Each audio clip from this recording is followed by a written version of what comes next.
Welcome to another episode of Undiscovered Beasts and Strange Phenomena. Please join our experienced and knowledgeable panel of hosts as we explore the great mysteries of our time: Bigfoot, UFOs, ghosts, and unexplained phenomena.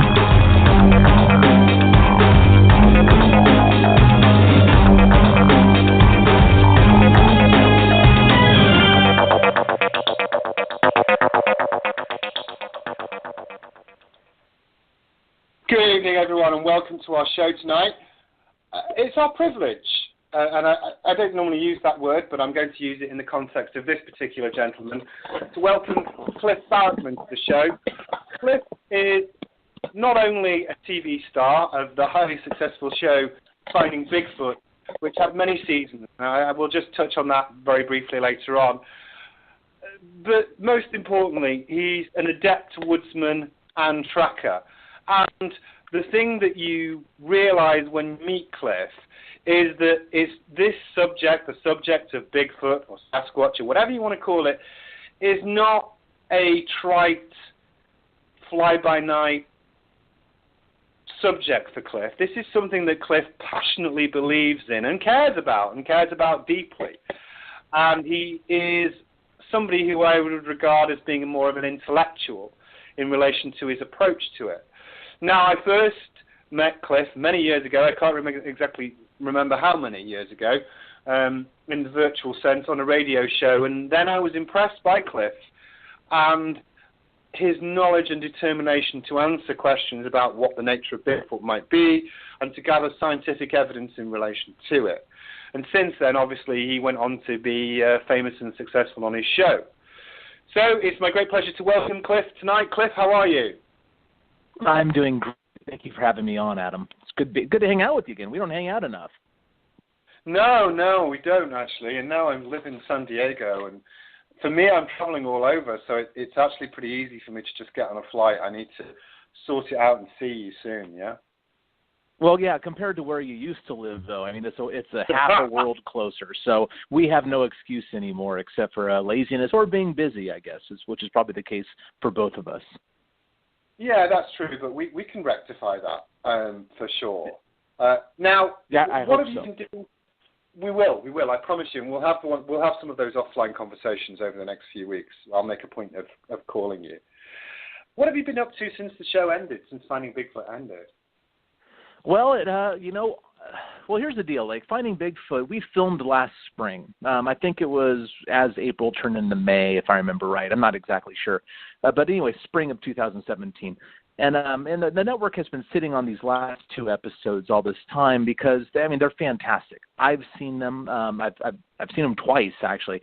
I can't think of very many episodes of the entire 100 episodes of Finding Bigfoot that I've seen twice, but I've seen both of these twice. I love them. They're so much fun.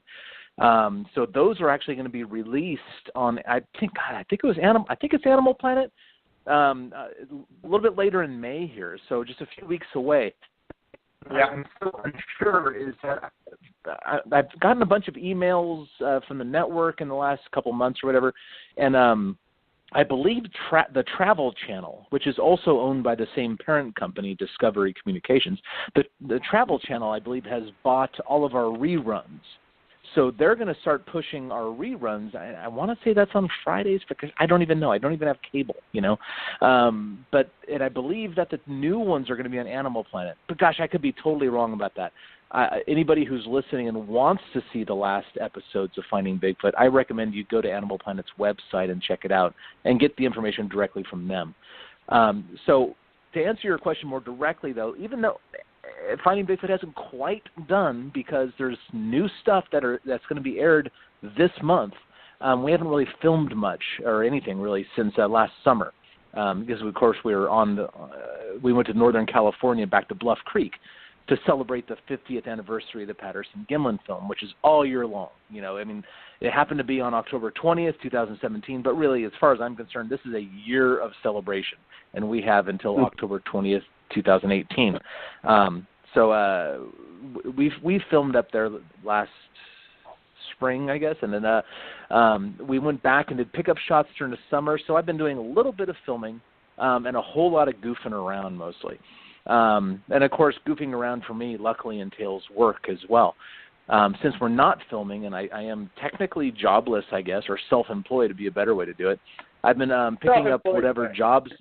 Yeah, self-employed. It sounds a lot better. And luckily I am employed a little bit by myself. I've been going all over the United States, speaking at these Bigfoot conferences and whatnot. I mean, even since January, I've been to Texas, I've been to Nebraska, I've been to Georgia, I've done stuff in Washington. I just got back from Ohio. And now the next thing I'm looking at is going to Kentucky in a few weeks for a brand new festival called Wildman Days. But scattered throughout here and there, I'm still getting into the woods. In fact, this weekend is my first expedition that I'm doing with the blessing of the Forest Service, I might add, which is a really big thing because, yeah, it's fantastic. Because, there's other groups and whatnot that take people out on expeditions, but it's kind of up to the organizer whether they're going to get the legal permits or not. And I got them. Like the other groups, some of them do it legally and some may not do it as legally as others. But you know what? I have the permits from Mount Hood National Forest to go Bigfooting and have people come out with me. So that starts this weekend. And then I know I'm kind of going on and on here. As you can say, I say I'm goofing around. But clearly I'm doing more than goofing around, or at least my version of goofing around seems pretty squatchy, because I've also been out in the field doing other Bigfoot stuff. The Cheshire Prince showed up a month and a half ago when that Sasquatch apparently stepped on a mattress on the side of the road and left big muddy prints on top of the mattress. So I've been working on that stuff. There were sighting reports just a few miles away from where I live now, out in the woods outside of Sandy, Oregon. In fact, my property has had vocalizations on my own property. So I'm kind of staying close to home for that whenever possible. And, God, I could go on and on, Adam. I know that's not really what you want to talk about, and it was a nice introductory sort of, hey, what have you been up to? Expect me to say, not much. I'm delighted to hear it. I'm delighted to hear it because one of the questions I do hear quite frequently about people who've been involved in the show is, what are they doing now? So I wanted an opportunity for you, because I know the permutations of what you were doing, but I knew that you would be busy in the woods because that's your love. Not your most important priority. That's obviously your lovely new wife, Melissa. But aside from that, your second passion is the woods. Shall we say that? Yeah. And Melissa's very understanding. I just married her, or we married each other, I should say, last June. Which is fantastic. She's the love of my life, and she's everything to me. But luckily, she's very, very understanding about my lifestyle and how distractible I am by giant, hairy ape men in the woods. Because I met her on Finding Bigfoot. She was part of the production team for Finding Bigfoot. And so she saw me firsthand and knows the time and effort and all that other stuff that's necessary to do what I do. And luckily, she's very forgiving of me, which, of course, is the first thing I look for in anybody who wants to spend time with me. If you want to hang out with Cliff, you got to be forgiving first and foremost. I think that should be your tagline now. If you want to hang out with Cliff, you should be forgiving. We'll remember that one. Yeah, sure. That one. Well, it sure helps. If you are forgiving, you're going to have a much better time hanging out with me than if you're not. Excellent. Now, I want to sort of talk a little bit about the Orang Pendek because there's a whole body of work, and I don't think people understand the significance of what you've achieved with the project. So we'll talk a little bit about that. We'll set the scene, I think. So just so people who are listening know what the Orang Pendek is in context, not everybody does, a lot do, but in a nutshell, the Orang Pendek is a bipedal cryptid which hails from Sumatra, which is in Indonesia.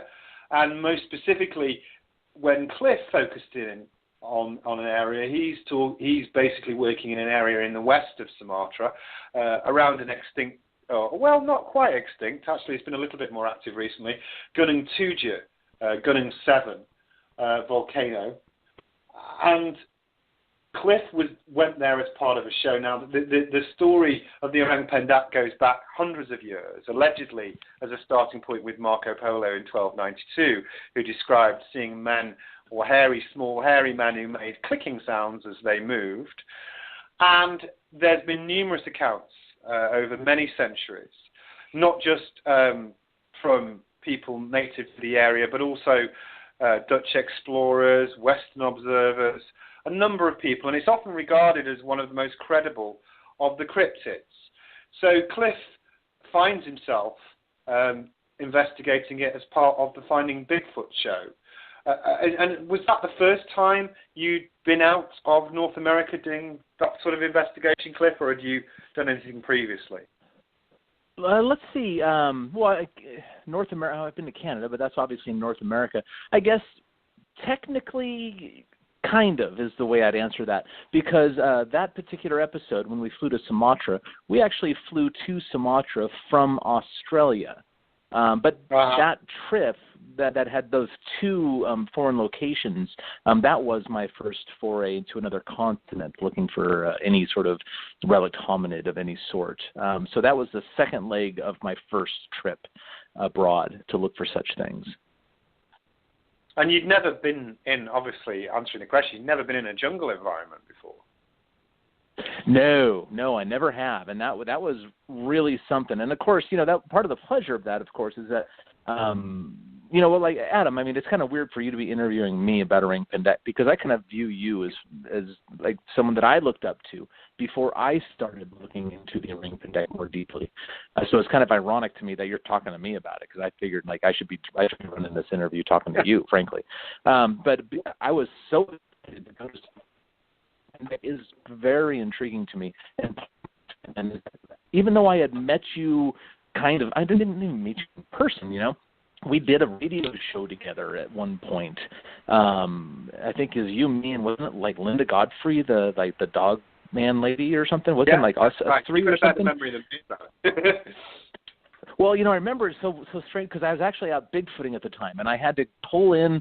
I was actually in the parking lot of the Chehalis reservation up here in Washington, their casino, because it was the only place around that I can get reception to do that radio show with you guys. Yeah, so I do distinctly remember that. Yeah. So I was excited to actually spend some time, because I knew that I had the opportunity to do the solo camping segment on that episode of Finding Bigfoot, and I knew that I would be going with you out to an Orang Pendek spot where you've had activity before in a tiger preserve, which of course is exciting into itself. So I had a lot to look forward to, and it was just a fantastic trip. And part of the pleasure of that was not only going camping there or, canoeing in a hand-hewn, probably 100-year-old canoe across the highest elevation water-filled caldera in the world, at a location that's like on the list to possibly become a World Heritage Site, with the guy who's gone looking for Orang Pendeks more than anybody in a tiger preserve, blah, blah, blah. I mean, it was a mind-blowing opportunity, one that I still look back upon fondly. And coming out of it, to know that you and I are friends all these years later, I mean, the rewards are just endless as far as that trip goes. Yeah, it was an excellent opportunity and a wonderful experience for me too. And I think one of the reasons I wanted to mention that was sometimes, especially with the particular genre of show that you're in, people ask me the question, oh, well, do they really do that? Do they really go out there? And I can tell you that, for the time you were there, you suffered, and you went into the jungle and did it hardcore, Cliff. You climbed the mountains, you sat there in a tropical thunderstorm, you got leeches on you. Well, certainly I got a lot of leeches on me at the time, actually. I think it rained quite a lot. Yeah, but you did. You beat me on that one. So there's a story. I'll just tell you very briefly, and then we'll get on to the Orang Pendek itself. But for the benefit of the people who are listening, when Cliff was there, I decided I'd treat him by bringing up a can of cola, just one for me and one for him. And I bring up this cola so that we could enjoy them. But I got hit quite hard with the leeches in the tropical thunderstorm, and I forget myself. I go a bit feral when I'm in the jungle. And I came out of my, I think poor Cliff was waiting outside his tent. I came out of the tent through the leech and was swearing. I'm not saying the exact language I was saying, but I bashed it and there was blood all over the Coke. And then I looked over and there's Cliff there first morning in the jungle. And I said, oh, good morning, Cliff. Would you like a Coke? And he's like, straight away, he goes, oh, maybe I'll have the other one, Adam. Well, if you're going to give me the choice, I might as well go for the good one, right? Yeah, the one with blood all over it, yeah. So what was your impression? What were your impressions of that jungle, Cliff? You know, when you Oh walked my into God. it for the first time? It's fantastic. I learned a lot. In fact, I was just talking about this the other day at the Ohio Bigfoot Conference. I brought up the Orang Pendek project and stuff. And I mentioned that going to all these places, in Sumatra is a fantastic example of this. I've had the opportunity to go look for relic hominids on 5 continents now. 5 continents. And Sumatra was, one of the toughest to be in, but also it gave back so much more than some of the others might have, because it holds a mirror up to us as a society in some ways. You know, like you go to Sumatra, where we were, and not even just out in the jungle, but just in town. People are getting the water that they cook with out of the same, 3-foot wide river - sewer that they're pooping in, and it's like, but they're all so happy, and it sounds terrible, but Sumatra really is a third world country, and when you go there and you look around and see these people who, many of them literally have nothing but the wooden house they live in, if that, and they're so happy and kind and giving and just loving in so many ways. And then I go here, I live outside of Portland, Oregon, in the woods, and I go into town or something, and everybody's grumbling about something with frowns on their face. You just don't see that in Sumatra. You just don't see that, like this jam-packed market full of people smiling at one another and hanging out. And of course, then you go outside of town, and you go hiking to the top of these mountains like you and I did, and smaller realizations bloom upon you. We're like, oh, switchbacks. There's something as simple, any hiker out there knows what I'm talking about. A switchback, where the road, to avoid the steepness of a possible hike, you kind of go back and forth across the face of a mountain, and you still climb the same distance. It just takes longer, and it's just less steep. The Sumatrans have no idea about switchbacks. They just go, I'm going to go to the top of the mountain and make a beeline straight there. Who would have thought? And of course, you and I hauling our butts up the side of the mountain, and it's like 85 degrees. It's 1,000,000% humidity, whatever that means. And we get to the top, and we're going, oh God, this is horrible. And of course, like a bunch of 16-year-olds wearing flip-flops pass us with their phones and start taking pictures with us. Yeah, that's certainly true. And I think when you get from one side of the lake to the other, it becomes more primal. Do you remember the sounds of the gibbons and how that felt to you the first time? I was intrigued by that. Absolutely. Yeah, just like going. I mean, these canoes. You think of like a Coleman canoe or something that you'd find here in America.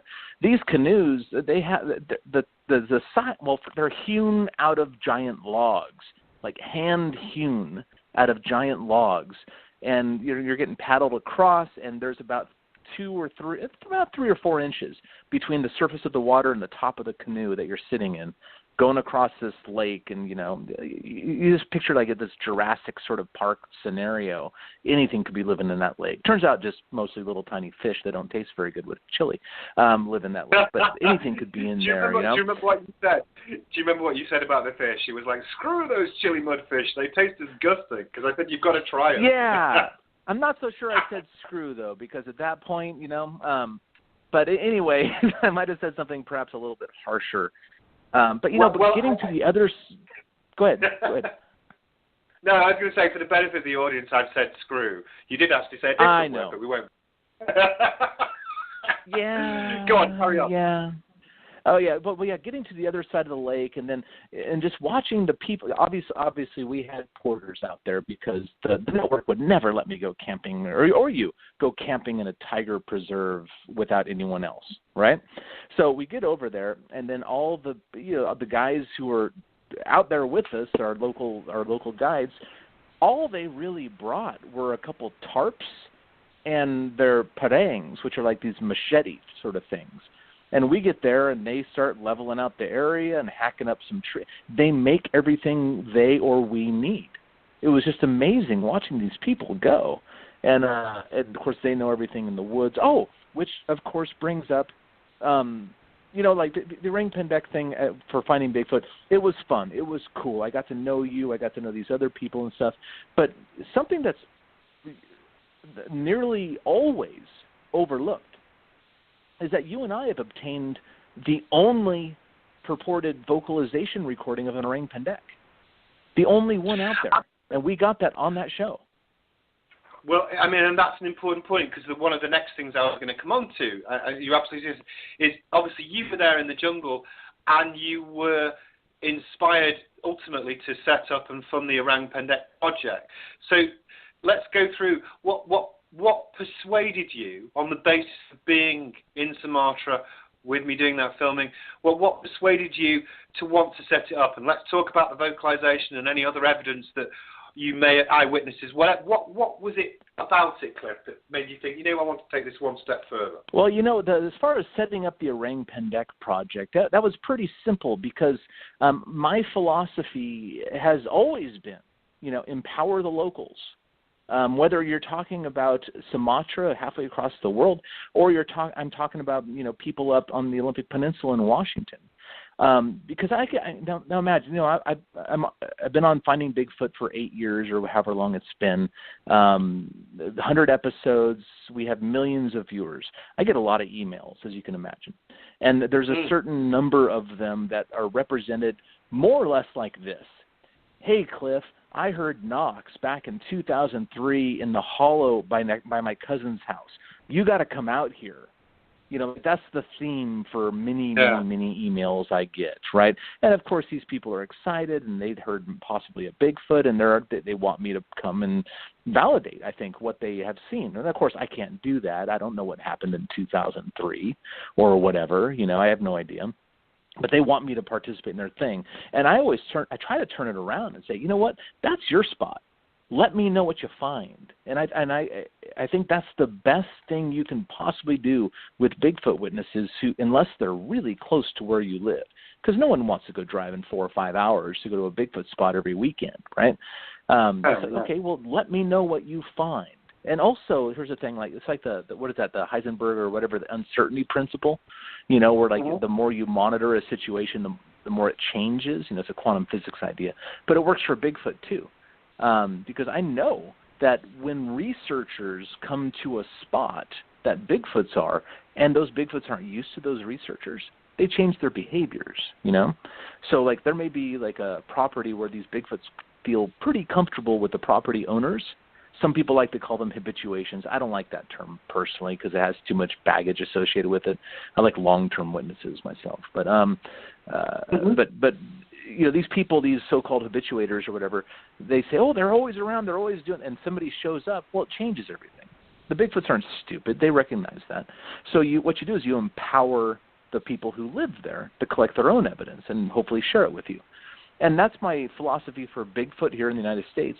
So when I started on Finding Bigfoot, I was noticing that the majority of our witnesses had seen Orang Pendeks in the last 6 months of us being there.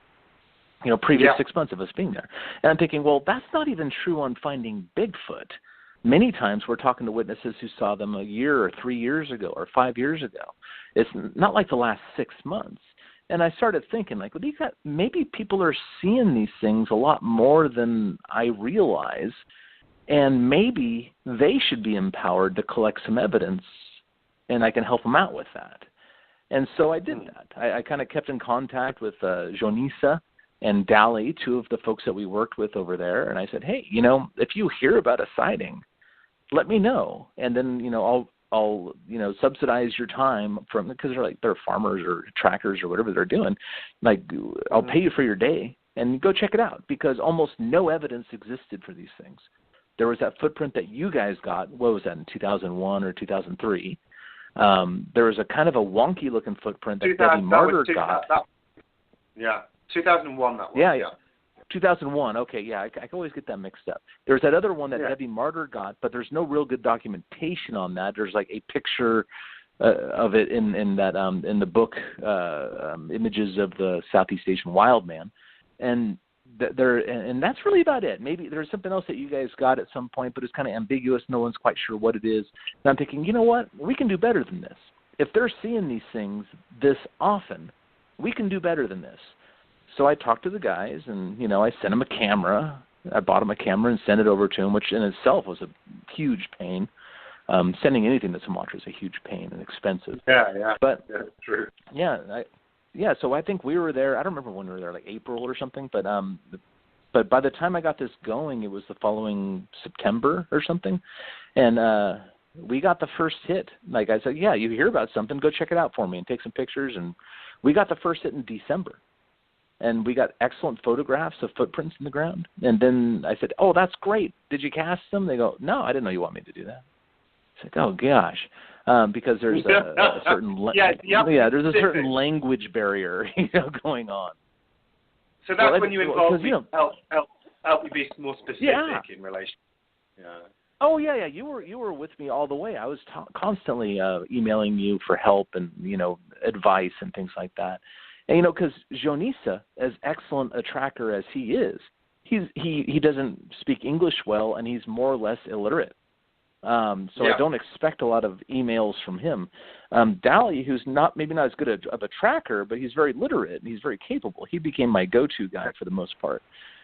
And basically the footprint casts started coming in. And of course there were troubles and bumps along the way. There still are, honestly. And I shut off the project about a year and a half ago, and I'm still experiencing some difficulties with it. But at the end of the day, there's a whole lot of footprint casts now. There's a whole lot of data. I can't say I think every cast is real, and that's because of some mistakes that my guys over there were doing without my knowledge. But there are some really big surprises that came out of these that I do think are real. So it's kind of like the Paul Freeman evidence, or it's kind of like the Bigfoot track evidence. Some of the stuff is great, but you kind of have to go through on a case-by-case basis and try to figure out which ones are more likely legitimate than the others. So when you, I mean, I'm not going to pin you down, and it's important that we look at this. We're going to look at it specifically and objectively. But the best guess you can make right now, and I appreciate all the analysis has to be done, and we'll come on to that in a minute. But how many casts of a legitimate nature, approximately, do you think you have, roughly? That's a tough one for me because I haven't really sat down and counted them. I've counted them in context of my other Bigfoot casts, and my human casts and in the fake casts and stuff. And and I number my Bigfoot. Actually, my cast collection, including fake footprints, numbers around 350 or something like that at this point. So I've got quite a few of them out there in my data set. But as far as the Orang Pendek stuff, I would have to guess I have probably between 40 and 55 or maybe 60 footprint casts, and I'm guessing that somewhere between a third to half of them are probably legit. Maybe a little bit more. It's hard to say. I haven't really done any analysis on them. That's something I really ought to do, but I just haven't sat down and said 100% yes or 100% no and all that sort of stuff, I understand. But when we look at that, so let's make an assumption. We've got, roughly speaking, at least 30-odd casts, which is an incredible body of work. Yeah. Yes, I mean, and that's something that you've self-funded because you believed in the veracity or potential veracity of this creature, and it was your initiative to do that. I mean, I just helped, and that's as much as I can say. It was completely your idea, not mine. So, I funded the thing because I was in that unique position where I was making pretty good money, like for a teacher. Like I was used to making $40,000 a year, and working my ass off to do so, 10 or 12 hours a day, and so suddenly I started making better money. Like, and of course, other people. I have a lot of friends who do a lot of different things. I was never rich. I'm not rich. I'm not a millionaire by any means, but I was making a healthy living for a change. And I figured, well, find money where my mouth is. Somebody needs to do this, and I'm in a position, and I seem to be the only person who not only is in a financial situation where I can afford a little bit of in the discretionary spending or something, but I care. I care, I mean, a lot of people care about the subject, but very few people are willing to put up, thousands of dollars to get this done if they have it. And I figured, okay, absolutely. Cliff, now's your time. Put your money up or shut up. So I did. Oh, and you did that. So we've got like at least 30 cats. Now, the next question, I think, I'd want to ask you is, again, I know you haven't done any quantitative analysis yet, but is there anything that you have noticed, anything distinctive, bearing in mind your previous expertise at looking at Bigfoot casts, that strike you about the Orang Pendek prints that you've got? Any unique anatomical features that you want to draw the attention of people to at this early stage? Well, I think the biggest thing that was a surprise to me is the abducted hallux, which is a really fancy pants way of saying the big toe sticks off to the side like a thumb. I don't think anybody expected that, because when I went down there, I was, of course it was after the discovery of Homo floresiensis on the nearby island of Flores in Indonesia. So I was fully prepared to think that the Orang Pendek was just a relic form of the Homo floresiensis. What I strongly suspect the Ibu Gogo is. Ibu Gogo is the word, and then I think it's Naijes or something like that language on the island of Flores to describe the 3-foot-tall hairy hominoids that live there. I just expected Orang Pendeks to follow in suit and be one of those.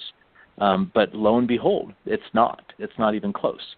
If these casts are legit, like I think they are a different thing altogether. Because Homo floresiensis, we do have foot bones from Homo floresiensis. And if you don't know, this is a hobbit species that was discovered in the late 2000s there. That is a different species of our own genus, Homo. They are a human species that only lived maybe 50, 100,000 years ago or less. Or they originally thought they lived like 10,000 years ago or less. But that's been pushed back a little bit. But these things were on the island of Flores not that long ago, and they walked bipedally. They had human shape, basically, but they're about 3.5 feet tall. A whole brand new species of human, basically, was discovered. So I figured, okay, that makes sense. Orang Pendeks are those. But now with this abducted hallux, that big toe that sticks off to the side, we know that's not true, because we can compare that foot structure to the Homo floresiensis foot structure, and they do not match. So that was a big surprise. Good stuff. And when we talk about the science, because we'll move on to what we think the Orang Pendek might be, with the 2001 print, I can be fairly confident about that, because I and the team was weird. First of all, it was analysed by David Chivers at Cambridge as an unknown primate, and then subsequently by Jeff Meldrum, and they both came to the conclusion. So it was cross-corroborated by two different scientists who had no contact with one another. They were coming to their own independent opinions that it was an unknown primate. Now, the question has to be, for you, Cliff, you've got all this evidence which is of a unique nature, your pending analysis. What are the next steps for you? Are you going to consult scientific bodies or individuals with that background? And if so, when do you consider yourself likely to be doing that? Well, I think at this point, since I've closed down the project, because Finding Bigfoot's going away, I don't have the income that I used to. I have to be more mindful with my money. Yeah. I've closed down the project for now.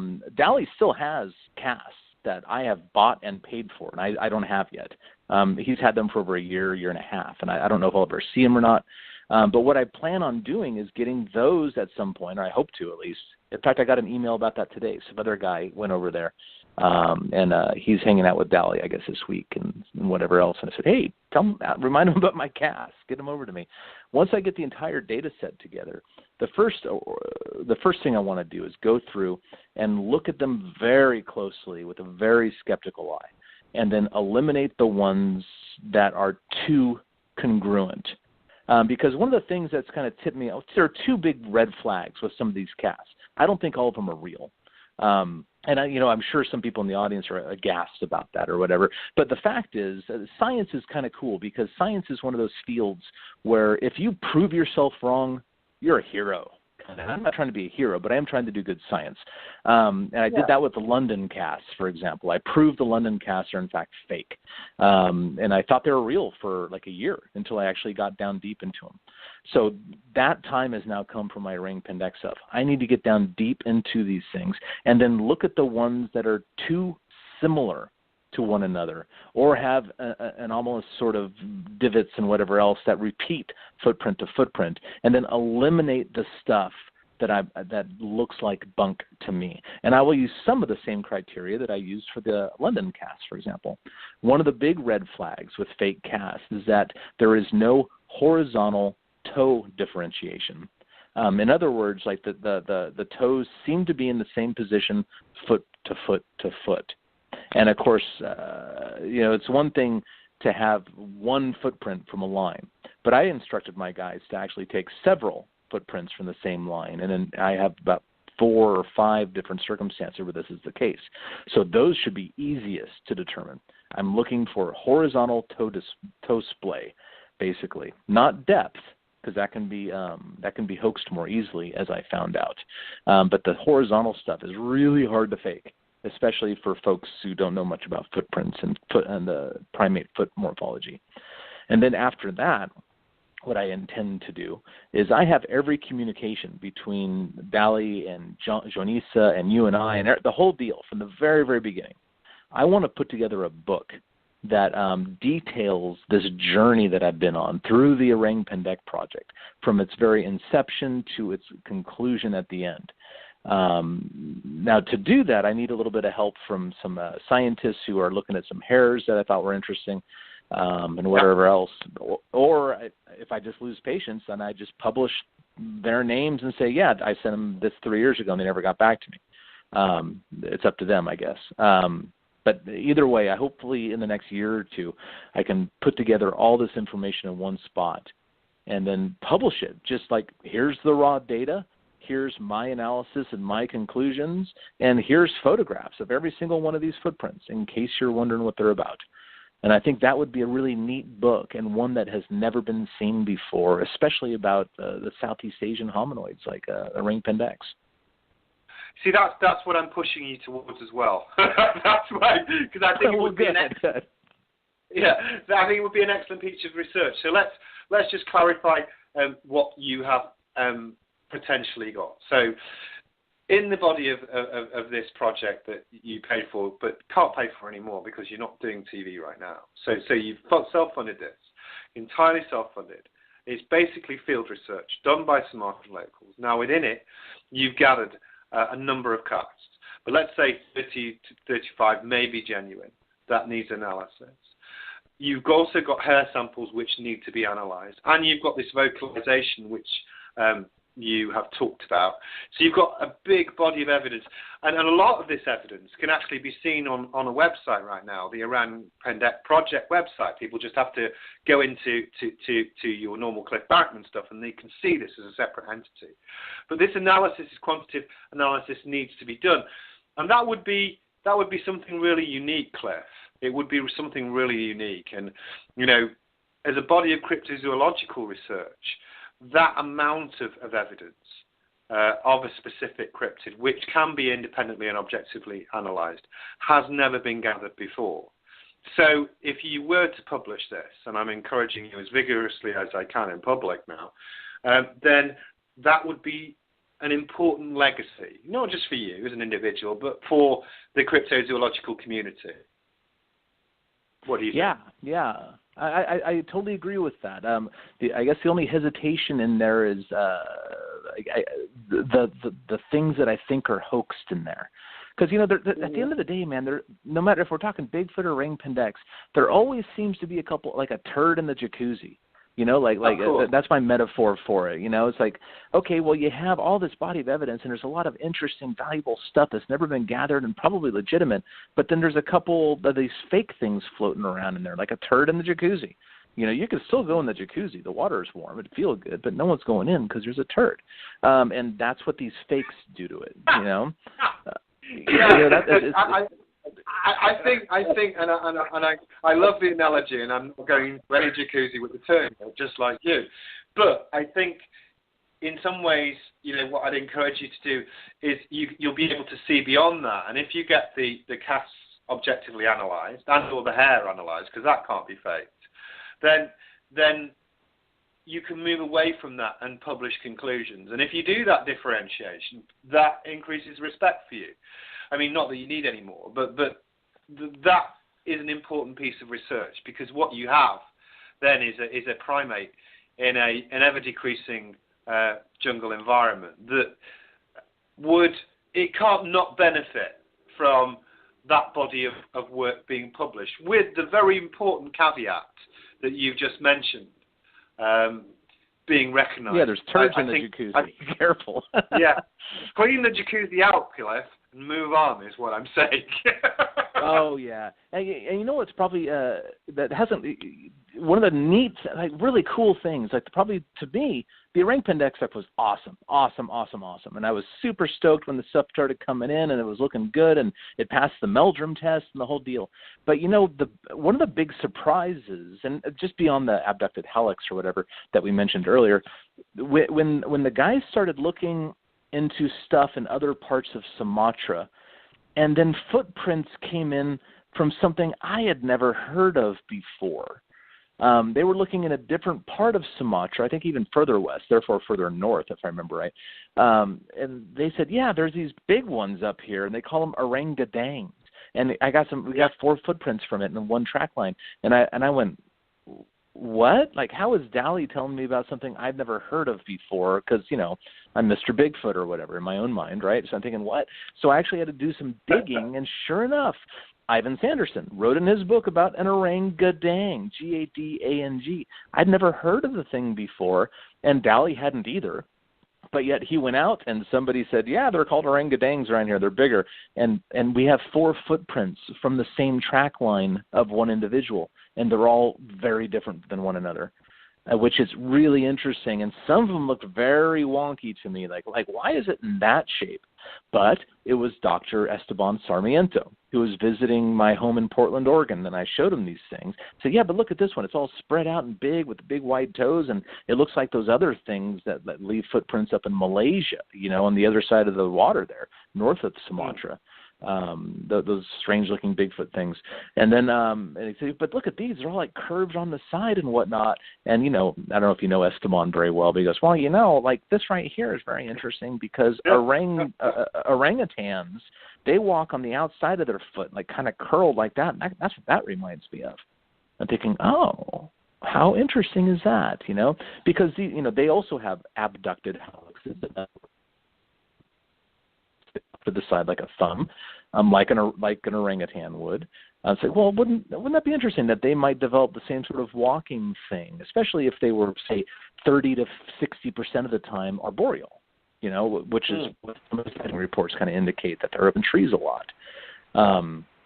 Yeah, I don't know. So the orangutan thing really turned me on too. It's like, wow, look at this that came across my desk that I was not anticipating in any way whatsoever. Huh. I love it when I have to go learn more stuff. I love it when like Mr. Know-It-All doesn't know it all of a sudden. I love that. Like, ignorance is bliss, and man, I love it when I'm the happiest guy around. So. Well, anybody who thinks they know it all is going to come unstuck, because often we're at the beginning of scientific knowledge with a number of these things. Now, the question I have for you in relation to the Orang Pendek really is I'm expecting a very tentative answer, but I have to ask it you because it's one that would burn in my mind if I was listening. Is what do you think it is? What's the Orang Pendek? I don't know is, of course, the most truthful answer I can give, but I've got some ideas. I'm really big into the idea of relict hominoids. And just to explain that term real fast, relict is a biological term for like a population that has somehow persisted to the present in very, very small numbers. But they probably were more plentiful at one point. Hominoid is a generic term for any man-shaped sort of thing. You know, like obviously Bigfoots or Orang Pendeks, kind of man-shaped, right? Even gorillas to some degree are hominoids. Technically, they're hominids in the same family as us. So I'm really interested in this idea because of the shift that has happened in anthropology over the last 30 years. You know, even as recently as the early 1990s, this idea of the one species hypothesis was prevalent in anthropology. And the one species hypothesis is this idea that only one species can occupy an ecological niche at a time. If two animals were exploiting this particular ecological niche, one would outcompete the other and drive them extinct. Okay, so only one animal can do that. And they thought that human species like Neanderthals and Homo sapiens and Homo erectus and stuff, they thought that they kind of fell under that same umbrella there. Only one species can persist at one time. And therefore, like, what that would mean is that, as far as the evolutionary model, would be like Homo erectus was around, and then Homo rudolfensis showed up, or heidelbergensis, and they gave rise, and they drove Homo erectus extinct. And then, of course, Neanderthals showed up, and they drove the previous species extinct. Then humans showed up, and then we drove them extinct. Now, that's an antiquated model that's not the way anthropologists think about these things anymore. In fact, they think that many, many different species of our genus, Homo, survived at the same time on the planet concurrently. Australopithecines were sharing the planet with Paranthropus. Homo erectus was around as Neanderthals were still here. And in fact, Homo denisovans and Homo naledi's were around at the same time. There were up to 6 or 7 different species of Homo living on the planet concurrently that we know of, let alone the ones that we haven't discovered yet. And again, just yesterday, they found stone tool, or they didn't find them yesterday. The article came out yesterday, day before, May 2nd, actually. I'm looking at it right now. On May 2nd, there was another article about these tools that were found in Indonesia, or in the Philippines, actually, 700,000 years ago, these stone tools, and they have no idea what human species made these things.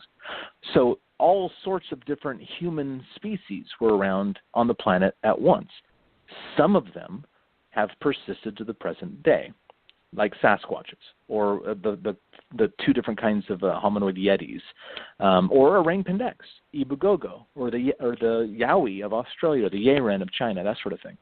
And I know it's a long-winded answer, please forgive me, but I think that Orang Pendek, I think so too, because most people don't realize that about the revolution in anthropology that's taken place in the last couple of decades. But this is it. This is the big one. Back in the day, people didn't think Bigfoot could be real because the one species hypothesis had kind of hijacked their way of thinking. But now it makes sense that they're not only could be real, we should expect such things. But just to point, as far as you make Cliff, there's this very important point I want people to understand that you make, that I make in my lectures as well.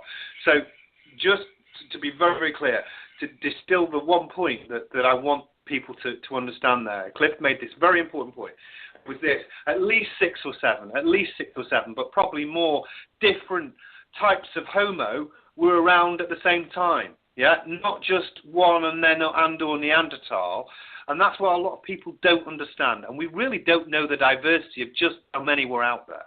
And that's a crucial point. Thank you for that. Absolutely. Carry on, please. Yeah, and let alone the other ape species, which is where we get to Orang Pendeks. A number of years ago, I had the pleasure of corresponding with a biologist who, I'm not going to say his name out of respect. He and I were corresponding via email because when in his around 1990, and he was just doing his undergraduate biology stuff. He saw a Sasquatch up in Northern California, and he came across it, and he says, what I saw, that the jawbones were this, and it had to be this, and he had so much interesting insight into the brief 5-10 second sighting he had about the creature's morphology. He says, what do they eat? Because what I saw clearly showed huge mastication muscles and blah, blah, blah. And they have to be like this. As well, the site reports indicate they do this. And we had this really interesting banter back and forth. But then he also went on to share, not only had he seen a Sasquatch when he was just, 19 or 21 years old or something, but during his upper division sort of graduate studies of some sort. He was studying peafowl, like peacocks and their relatives, and he was on the border of Laos and Cambodia, and his guides were up there in the mountains with them, and he wanted to go down to this one spot, and the guide says, we don't go down there. those things live down there. They freak us out. We're not going down there. So we'll just stay up here and look for your birds or whatever. And he goes, all right, that's fine. And what am I going to do? I'm not going to go down there alone. And over the next week, on several occasions, he observed for minutes at a time what he thought at the time were possibly orangutans. Now, I don't know how a biologist, even if you're a bird guy, doesn't know that orangutans don't live there. But he swears he saw this small troop of orangutans that seemed equally comfortable on all fours as on two legs. And these things kept going down on all fours. They would walk across on their just the hind feet like a man does. And they were a good distance off. He never got close to them, but it seemed that they were perfectly. And I've heard other stories of similar things from that general area, whether it's the rock apes of Vietnam or the tari is another name for those sort of things. There's some weird stuff happening down in Southeast Asia. I suspect that Orang Pendeks are probably just a southern population of whatever is living on the mainland. Probably, as Dr. Grover Krantz hypothesized, some sort of bipedal orangutan. I think it's that simple. And that's based on the foot morphology. So they're probably not in our genus of Homo. They're probably pongids of some sort, but I really don't know. And of course, that's based on the morphology or the inferred morphology of the foot. That's what I think they are. I think that there's probably and these might also be the same species as the smaller of the two hominoid yetis that are reported in the Himalayas. That maybe orangutans are the same version of it, just a bigger population of them. But there is an ape thing down there from Indonesia up to the Himalayas that seems to be adept at all fours and on two legs at the same time. And I would probably think that it's one big population with maybe subspecies or something like that. I don't really know, but something like that. I don't know. It's kind of fuzzy in my mind what I think it is. But yeah, I'm sorry. Go ahead, Adam. Yeah, all I was going to say is, Mike's got a question for you in a second, Cliff. I was going to jump in real quick, Cliff. This is Mike Richburg. What would you say to those that would simply dismiss Orang Pendek sightings as encounters with perhaps a relict Sumatran orangutan population? Well, that in itself would be extremely important. Because orangutans are only known from a small section of the Sumatran island. And to think that they have expanded their range unbeknownst to people as far as the Orang Pendek evidence has been found would be a fascinating discovery. Now, of course, based on the footprints, these are not orangutan footprints. Orangutans have a very different style of foot, much longer toes for grasping and hanging in trees and being arboreal. Orang Pendeks, oddly enough, even though they have that abducted hallux off to the side, their toes are very short and stubby, which is exactly the morphology that one would expect of a bipedal-like animal that walks like they do, like seemingly do. The toes, and in fact, the length of the foot has been dramatically shortened. So it's kind of short and stubby, which would be perfect for pushing off on the ground or on tree limbs or wherever bipedally, but not so good for hanging, which is what hanging and grasping like a hand would, which is the way that orangutan feet are. So these clearly aren't the same. So somebody who claims that somebody's seeing orangutans, well, first of all, we go, well, let's hope so because that's good news for orangutans. But I really, really doubt it based on the physical evidence that's been retrieved because that doesn't match an orangutan foot at all in any way.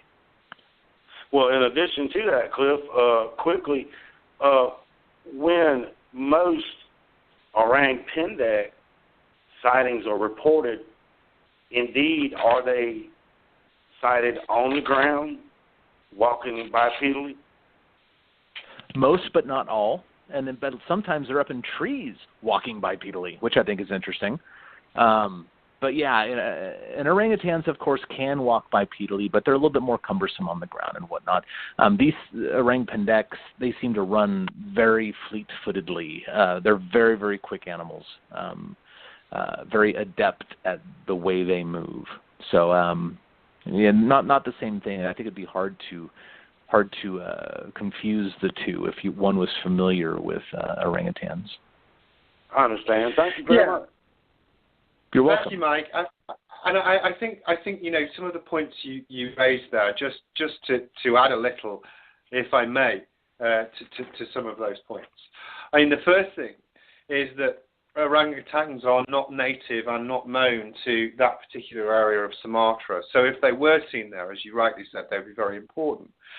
And secondly, to your point when you postulate about whether they could be in some ways related to the orangutan, I wrote a paper which anyone listening can Google for free in Edge Science magazine, which is entitled A New Primate Species in Sumatra, and basically that argues that they are an example of orangutan learning to walk bipedally, a symbol of an example of parallel evolution. So I would very much agree with you. So when we think about timelines, you would consider right now that this body of work will be worked on maybe in the next year or two. Is that fair to say, Cliff? Yeah, I think so. And, one of the things that's been holding me back, I don't often succumb to a lot of social pressure, but one of the things that's, because this is kind of one of the more low-hanging projects, low-hanging fruit that I could go after, because half of it is just emails I've already written, right? That's kind of the easy way through this. But I'm a Bigfoot guy, and everybody knows me as a Bigfoot guy. So it seems that the first worthy book that I should put out should be about Bigfoot. And perhaps that's not true. Perhaps it's just something I'm putting on myself.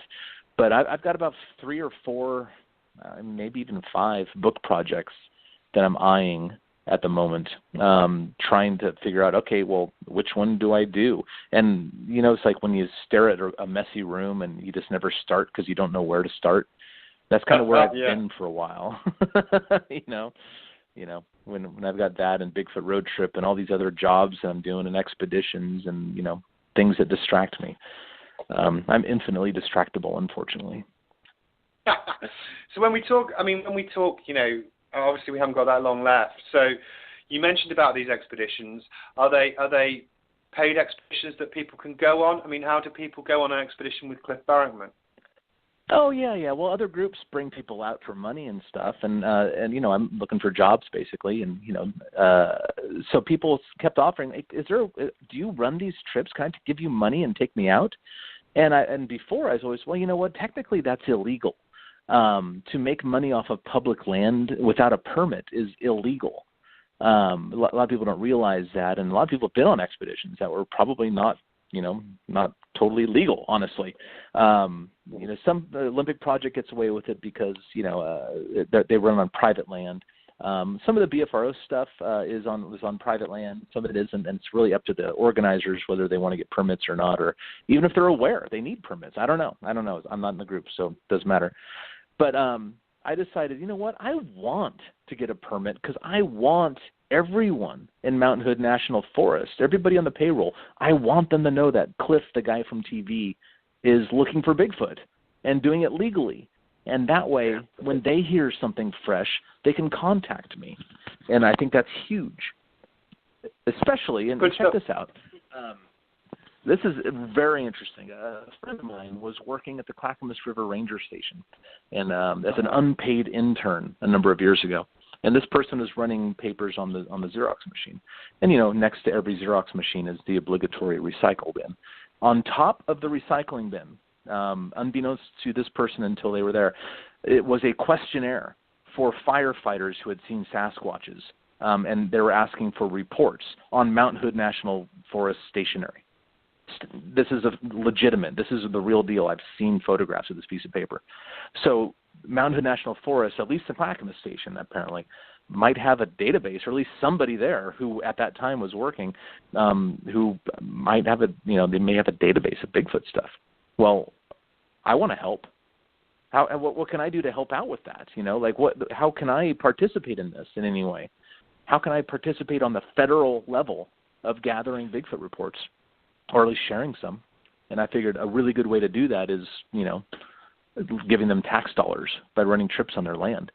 So I'm getting the permit. I have the permit. Go ahead. If I want to go on one of those trips, just so people know, so people might want to go on one of those trips, how do they contact you to facilitate that? Do they go to your website? Selling out. Yeah. Go to the website, and I've got 5 trips scheduled. The first one is this weekend, so I got 4 more trips after this. Each one has their own, guest speaker, or not speaker, but guest participant. Like Bobo's coming out in a couple of them. Dr. Jeff Meldrum's coming out. Derek Randalls is coming out. Yeah, go read through what I'm doing and why I'm doing it, and then if it sounds good and the price is right, fill out an application, and I'll give you a call and we'll talk about it. So excellent. It's that simple. I mean, so it's very simple. Just go to your website, and what's the website address, Cliff? CliffBarackman.com. If you have trouble spelling my last name, you can just Google the words Cliff and Bigfoot, and it'll show up. So people want to go to cliffbarackman.com. They can they can contact you on the website and actually go on an expedition with you and/or some of your special guests. Yeah. Yeah, absolutely. It's 3 nights, 4 days. I feed you. I've got thermal imagers for every other person on the trip. You get a free cast, a free T-shirt. There's a lot of value on these trips. Yeah, they may cost a little more because you're going bigfooting with a guy on TV, but I think there's a lot of value in these things. It's still pretty reasonable. Excellent. Well, thank you, Cliff. We've run out of time. In fact, we're just slightly over now, so we've kept you longer. But I'd just like to take this opportunity to thank you ever so much for the opportunity to speak to you tonight about the Orang Pendek. And it's interesting to hear what you're doing in the future. And there's obviously a lot of potential and passion, as ever, around your work, which makes you one of the most credible Bigfoot researchers out there in the field. So it's a pleasure to have you on tonight. It was great to be on. I mean, honestly, I love Bigfoot, but don't get me wrong. If I have a chance to talk about something else for a little while, I love that too. So talking about the Orang Pendek was amazing for me tonight. I really enjoyed it. Thank you. All right, excellent. Well, hopefully we'll speak very soon, Cliff. But in the meantime, you take care. Say hello to Melissa for me, and I'll be in touch very soon. I hope so. It'd be good to catch up. So. All right. So thank you ever so much. Have a good evening. You too, Adam. Bye-bye. Bye-bye.